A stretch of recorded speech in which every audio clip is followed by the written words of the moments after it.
Tonight, I want to talk about change and transition. And of course, change, that's what we want everybody else to do, isn't it? You know, we don't want to do it, but we want everybody else to change so that our life will be different. And yet, of course, you know, any changes that we're going to do at all have to come from within ourselves. They absolutely must. And change to me means that you change from a feeling of separation and isolation and loneliness and anger and fear and pain and into a state of peacefulness. Wonderful peacefulness where you can relax and really enjoy life as it comes to you, knowing that everything will be all right. You know, I run into that premise that life is wonderful and that everything is perfect in my world and I move into my greater good always.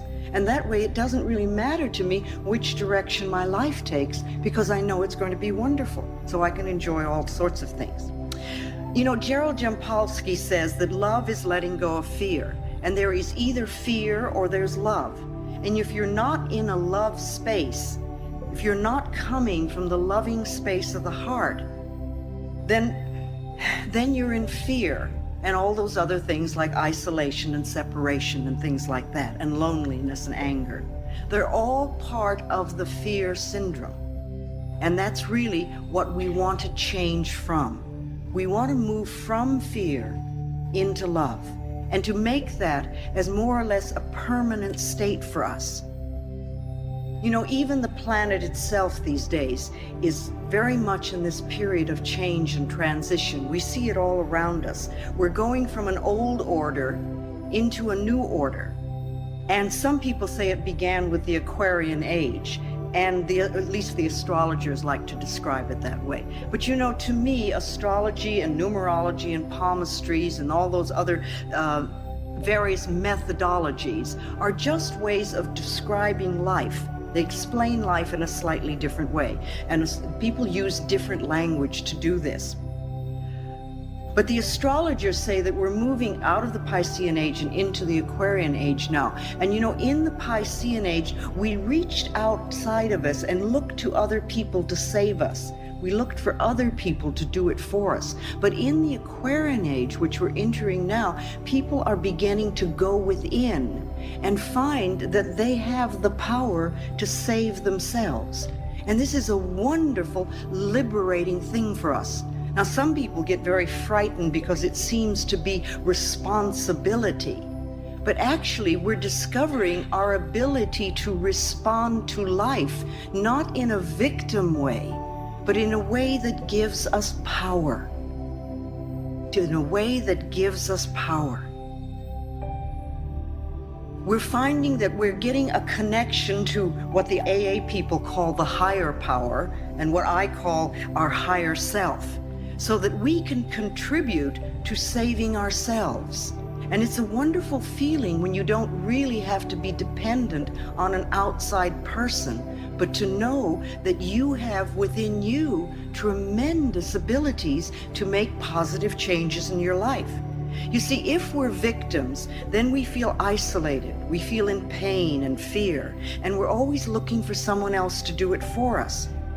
But now we're taking, as I said, responsibility for our own lives, and we're beginning to understand how we can contribute to the experiences that we have and how we can change those experiences if we don't really care for them.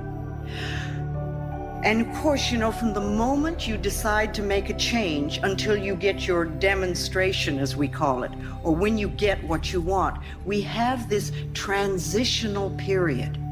And that's when we're moving between the old order and the new order. It's a time of releasing old beliefs and old habits, and of learning and practicing and then living the things that we're working on. The new beliefs or the new feelings or the new methods or the new behaviors. And while you're getting those in place so that they are a natural part of your life, you're going to have a lot of vacillating in that period between the old and the new. And you go back and forth between what was and what you would like to be or what you would like to have. And if you decide that you're going to release an old belief and that you're going to create a new one, during that transitional period, you're going to go back and forth. And this is a time when we often get very angry at ourselves because it's like, well, I know all about the new, why aren't I doing it? I must not be good enough, or I must be a bad person. But that's silly, because anything that we're learning takes time. And you go back and forth until you're really strong in the new belief, until you've gone to the complete shift.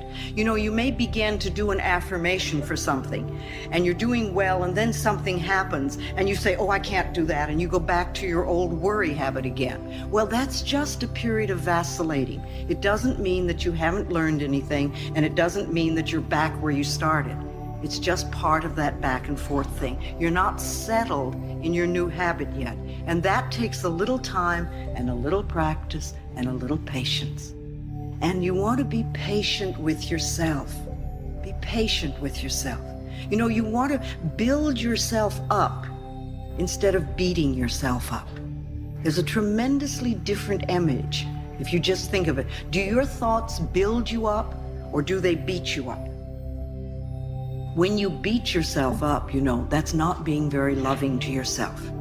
Sometimes we don't need to make outward changes so much as to go within and just sort of take what we already do and alter it just a little bit. Somebody was saying to me tonight that they were thinking about a new apartment and they were worrying that there wouldn't be enough money. And I said, well, why don't you start affirming there will be lots of money?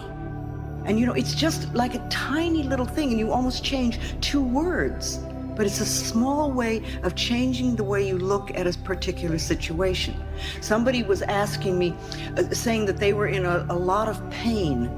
And, you know, they kept using the word pain so much. And they said, is there another word that I could use? And I thought of the time that I smashed my finger with a window.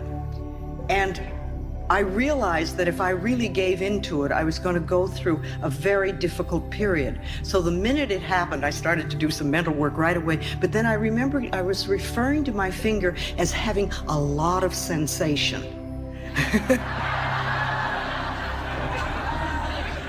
And it did. It had a lot of sensation.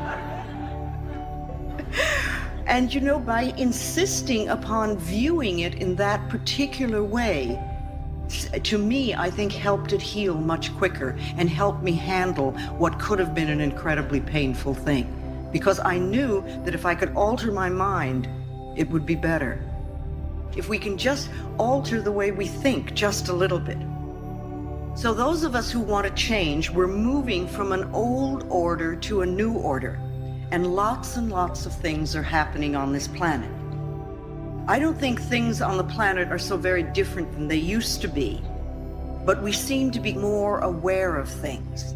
I see things in the paper all the time and I think, oh my goodness, are we really doing that?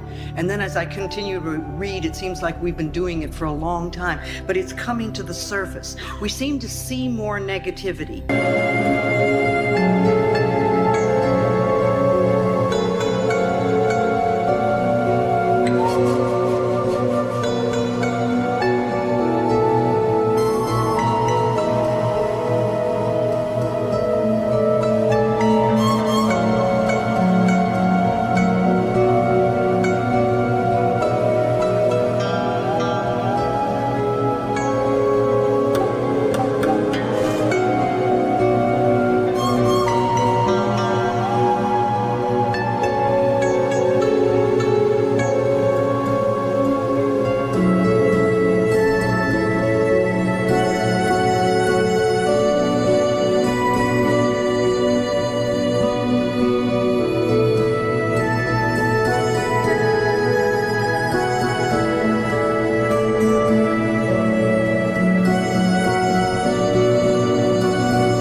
But you know, if you want to clean your own mental house, if you decide to work on yourself and you're going to go inside, you have to look and see what is there. You have to look and see what your beliefs are so you know what to change. You can't clean out the negativity if you don't see it. If you're going to clean your own house, it's the same thing. You have to look around and see where the dirt is. You have to pick things up and dust them and look around and polish them or throw them out or replace them. But you have to see what's there. And if we're going to make a big transitional phase on this planet and really help to heal this planet, we're going to have to look and see what's occurring here. We're going to have to see what's happening and to uncover the negativity. And the things that have been hidden for a long time are going to come to the surface. And I think that part of this transitional phase that we're going through, I think part of the catalyst for this is this crisis called AIDS. You know, I really want to help create a world where it's safe for us to love each other. That's all, just to love each other. A world where we can be loved and accepted exactly as we are. That's what you wanted when you were a little child. When you were little, you wanted to be loved just as you were, even if you were too skinny or too heavy, or if you weren't smart enough, or you weren't like the person across the street, or maybe you were scared, but you still wanted to be loved. And it's the same thing we're all looking for now, only we're not going to get this love and acceptance from other people unless we can give it to ourselves. When we feel good enough to be loved, then others will love and accept us too. It's really that simple. I think that we come to this planet to learn and to practice unconditional love. And it's not always an easy thing to do, but I think that's what we've come here for. To have unconditional love, first of all, for ourselves, no matter what they said or what they did to us in the past. And also to give that same unconditional love to other people, to just allow them to be who they are, and to get rid of this them and us, because it's not them and us, it's all us. And we need to know that. And if we're going to heal this planet, we have to know it's all us. And there are no groups that are expendable, and there are no groups that are less than.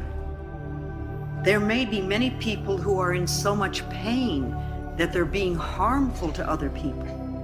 But you know, if we can understand that acts of violence come from a person who was a traumatized child. Now, this is not to condone people who do violent things, but to understand that if we want to change them, if you want people to become loving and peaceful, then you have to teach them to come from a loving space of the heart. And you're not going to teach them that if you don't know how to do it yourself. You don't create wars and kill people. You don't beat people. You don't throw people into prisons.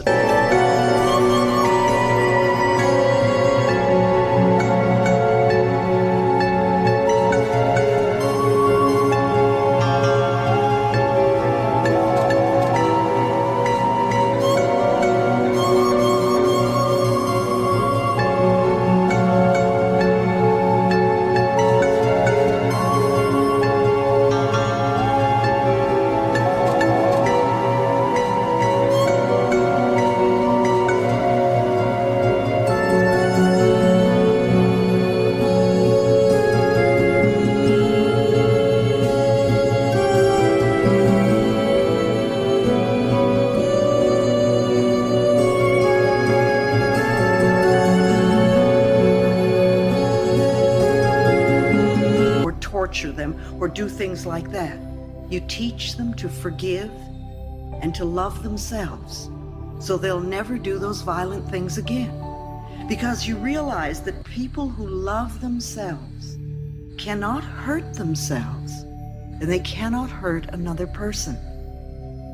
And to me, that's the answer to world peace and harmony and all sorts of wonderful things.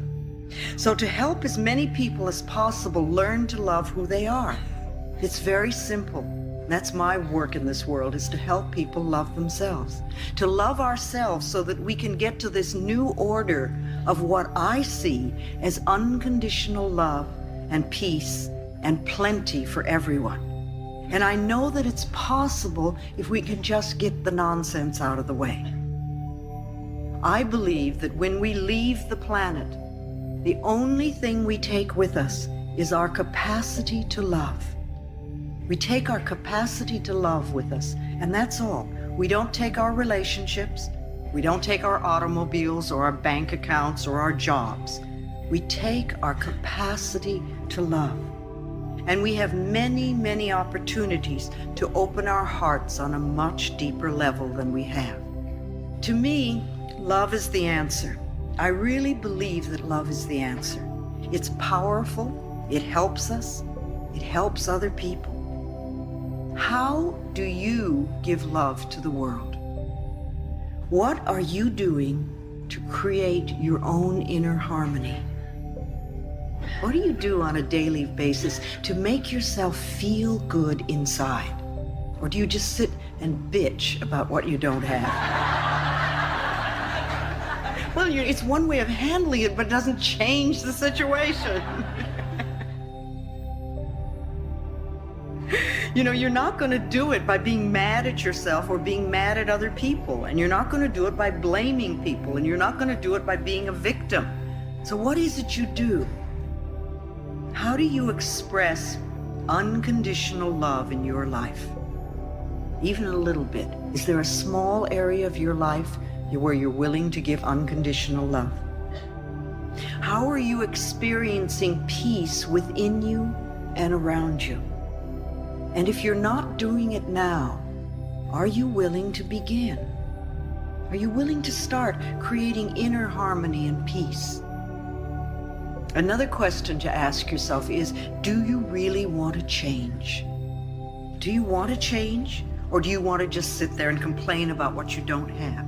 Or do you want to be a person who really has and creates a much more wonderful life than you have now? And if you're willing to change, you can. If you're willing to do the work involved, which means changing the way you're thinking, then you can change your life for the better. People come up to me a lot and say, "Oh, Louise, you've changed my life." Well, I don't change anybody's life. I don't do that. I'm not a healer. I don't heal anybody. I don't change anybody. I don't have that kind of power. Only you can change yourself. And only you can clean out the pain within you. I can't do that for you. I can stand up here all evening and say wonderful things and give lots of good advice, but you're the only thinker in your mind. And you're going to make the decision of what you want to do with the information that you're being given. I have no power over you. You have the power, and you need to know that. We think so often that we are helpless, but we're not helpless because we have our minds.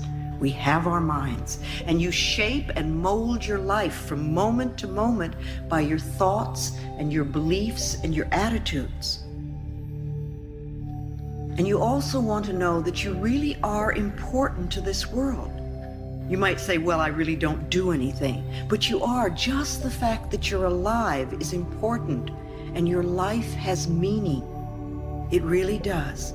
And you can contribute to the peace and the harmony of this planet just by using your mind.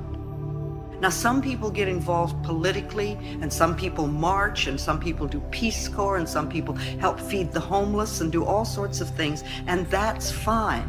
But you can also contribute to the peace and harmony of the planet just as much by how you use your mind. And remember, every time you think, every time you're thinking, you're connecting with like-minded people. Think of that for a minute.